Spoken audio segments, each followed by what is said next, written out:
H2O. I think this is the best known molecule in the world that we know of. The mere fact that water makes up more than 70% of our body composition. The fact that it cushions our joints, it cushions our organs, it helps to burn food, turn it into energy in our body, take the nutrients to our cells. The fact that animals have to have water, the plants need it, the oceans wouldn't exist without water, I think is living proof that the driving force behind nature is water. So water is everywhere, and every living organism needs water somehow to survive. As such, I think it's fair to say that water is life. Life is water. Without water, we wouldn't exist. Water can be life, but water can also be death and destruction. Too little of it, then humans die, starve, they can't grow crops. Too much of it, again, we have a problem. It caused devastation, it changed geographies, tsunamis, floods. They change the social fabric of our civilization. And the way we use water, or for a better word, I think, abuse water, the way we mistreat it, the way we mismanage it, is also causing a lot of problems. In Asia, we're all familiar with the frequent floods and too much rain at times, and we have probably all experienced some type of flood in our lives at some point. And all of that, the devastation that it caused over and over again every year, I think is all too familiar to us. So life, death, destruction, misery, and I think water can cause both depending on how we use it. But we also use water to create energy. Almost all power plants that we know of, whether it's a hydroelectric power plant that runs purely on water, or whether it's a nuclear power plant or a fossil-based coal or gas power plant, uses water in its process in some shape, way, or form. You can argue that solar energy or wind farms, the renewable energy sources that we are trying to push more and more these days, they don't use water in the process. Well, maybe I agree partially, but I'll come to that later on. So we use water extensively to generate energy, but we also use a lot of energy pushing water around for our own needs. So the most common method of getting water from its source to your homes or to where it's needed is pumps. And pumps are driven by motors, and usually by electric motors. And did you know that in the world today, 10% of the electrical production, electrical energy that we manufacture, we produce, is used by pumps to move water, to push water around, to get water to where it's needed. 10%. Big scale. And then pretty soon we'll start seeing hydrogen fuel cells commercially available in our lives. And already hydrogen fuel cell car is coming out from several manufacturers. And those cells, in principle, very simply put, use water as the main ingredient and then put out water as the final byproduct. So energy straight out of water. So the use of water in energy, in creating power, is really gaining momentum and getting big. Not only we need water for our own use, but we also need it for energy, for creating our power, for sustaining our civilization. So if water is that important, and I think we all agree that water is critical to life, to civilization, why does the world not have a sustainable water policy, water management policy? Yes, in some countries, in some institutions, there's a lot of work going towards it, and a lot of governments are appointing and creating new ministries to look after water management and water resources. But it is still in its infancy, and recognizing the fact when the UN put out its 2030 Global Sustainable Development Goals, water was firmly on the agenda. Out of the 17 Sustainable Development Goals for 2030, which the whole world, all governments are supposed to be focusing on to make lives and our world a better place, 2 are related to water. The development goal number 6, which is clean water and sanitization, so ensuring that every human being has access to clean water and sanitization. And number 14, which is life in water, so oceans and seas as we know it. But let's look at number 6, which is much closer to home for our basic needs. Clean water and sanitization for all. Do we have enough water in the world to do that today? Our big blue planet, it's there, you can see it, it's covered with water. 71% of the planet is covered in water. And the water that covers the world is mainly oceans and seas. So saline, a lot of salt in it, and therefore not readily consumable, is not fit for consumption by the living organisms in its existing format. So 97% is in the seas. Only 3% is available as fresh water for us, for animals, for plants to consume. And out of those 3%, which is mostly and largely locked in ice caps in the glaciers, 69% is out there, frozen solid, and needs to be thawed before we can use it. 69% is trapped in ice. Then another 30% is trapped under the ground as groundwater, ground lakes, ground streams, and it needs to be brought out to the surface before we can use it. So when you do the addition, only 1% of the fresh water that's available in the world is in surface water, so lakes, rivers, and swamps. So you do the math, 1% of 3%. So 0.03% of the water that we have in the world is available, readily available for human consumption. And that would actually be pretty okay to sustain the world and the world population today if we could distribute it and manage it in a fair and sustainable way. But unfortunately, not everybody is as fortunate as we are. Not everybody is as lucky as we are. In most of Africa and also certainly in Central Asia, the less developed communities, the rural areas, there is a real problem with access to water, access to clean water. And many people in their daily lives spend a lot of time looking for water or fetching water, bringing water back home, especially women and kids. They are the main water makers, if I may call them so, at home.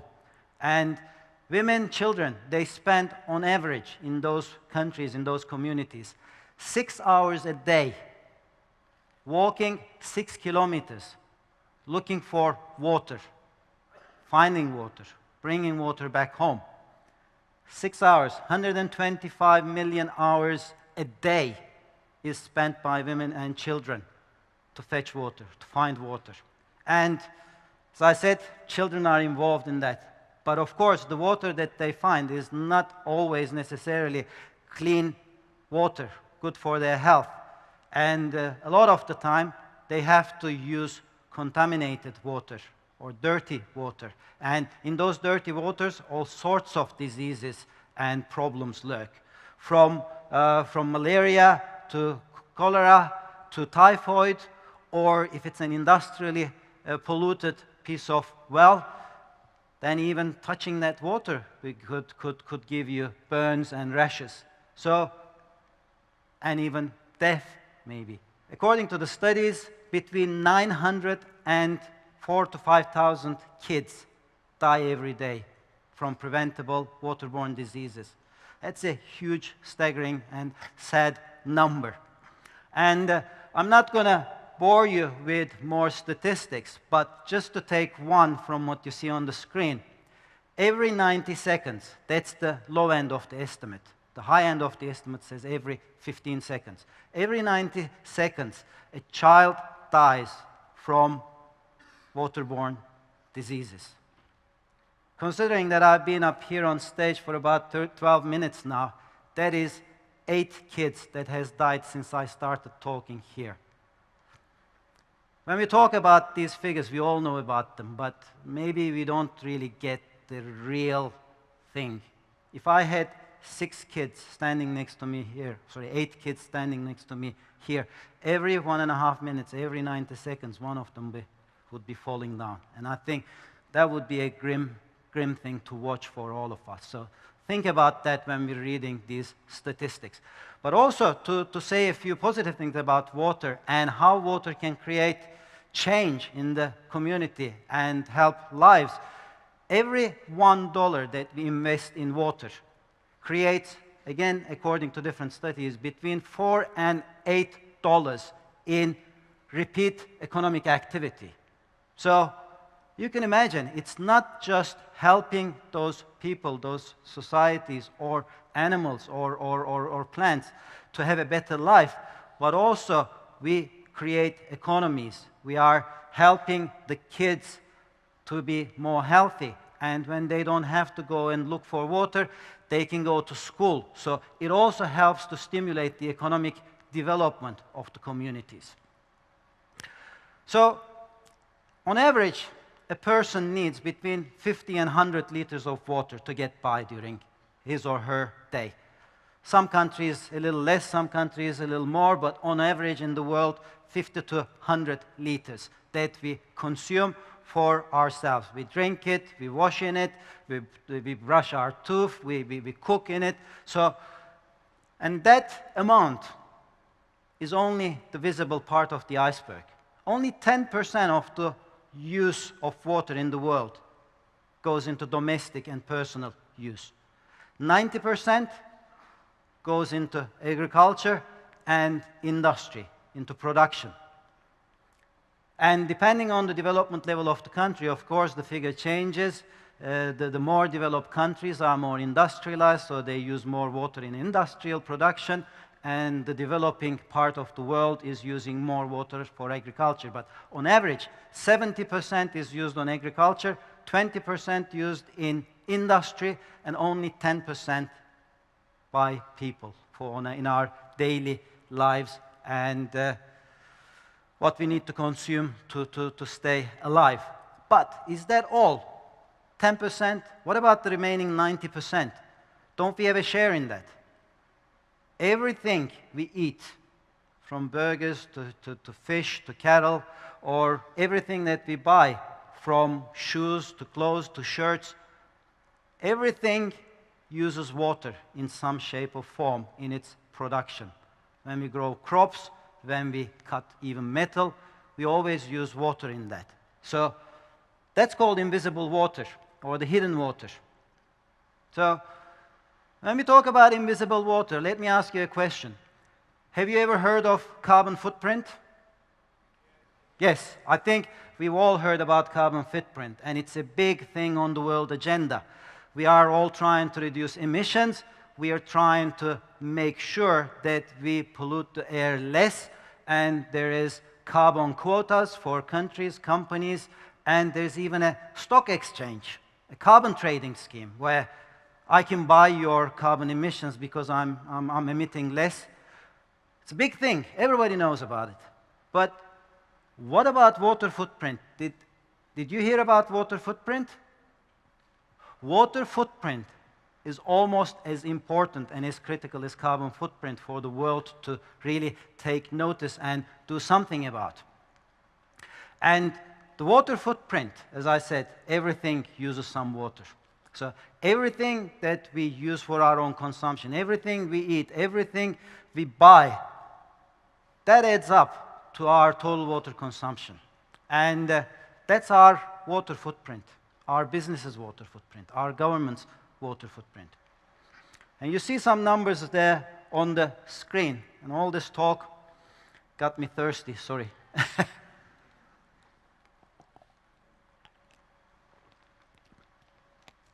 Just while I have this in my hand, question for you. This is less than a liter, but most water bottles, bottled water, is about a liter. Do you know the water footprint of a 1 liter water bottle? So this one uses 5 times the amount of water inside in its water footprint. So a 1 liter bottled water comes at the expense of 5 liters of water. Imagine, we don't think about that when we drink the water. We just consume 1 liter water and we usually throw away half of it, but there's actually 5 liters water that's gone into making that. So please think about that water footprint. And things are not actually going to get better. It's also going to get worse in the sense that by 2050, the world population is estimated to be around 9.1 billion. So another 2 billion people needing water to survive, as well as goods to live a comfortable life that requires water for its making. Not only the world population will grow, but world production is also expected to grow. Industrial water need is expected to go up by 400%, 2050 again. You can do the math. And the way we are using or abusing water, I think, is not sustainable at all with this data and with the water footprint that we have. Not only the water footprint, but also our way of life is putting an extreme pressure on the water's natural cycle. Because in nature, water is everywhere. Some of it evaporates and then falls down back on Earth in the form of rain, gets through the ground, filtered, and joins an underground stream and a main source of water. And there's a natural cycle that it follows.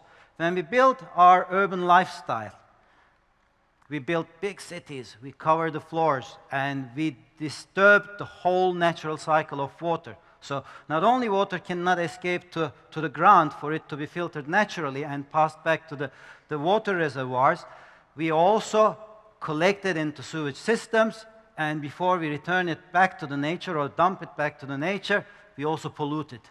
So it's a double whammy situation that we create with our urban lifestyles.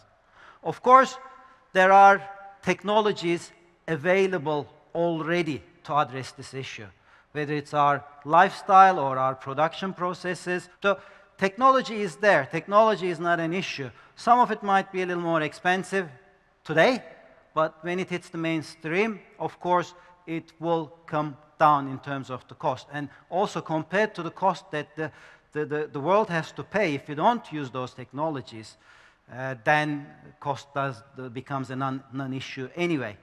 But of course, the technology comes with its own challenges and its own footprint as well. Water footprint. Technology has a water footprint as well.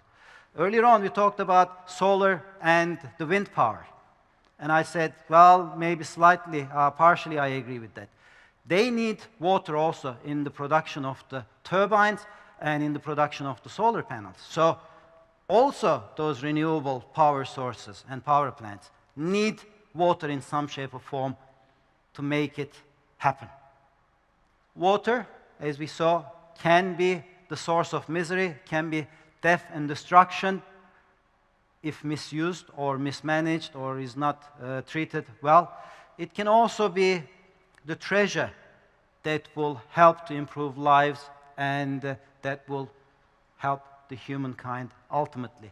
And the decision is really ours. The decision is really yours. So next time you brush your teeth or you take a shower or you drink water from a bottle versus from the tap, think again. And I think we can all do something about it. And it's our world, it's our life, it's our children's life. And we can all make a difference. So when you leave, please think, what will you do differently after this? Thank you.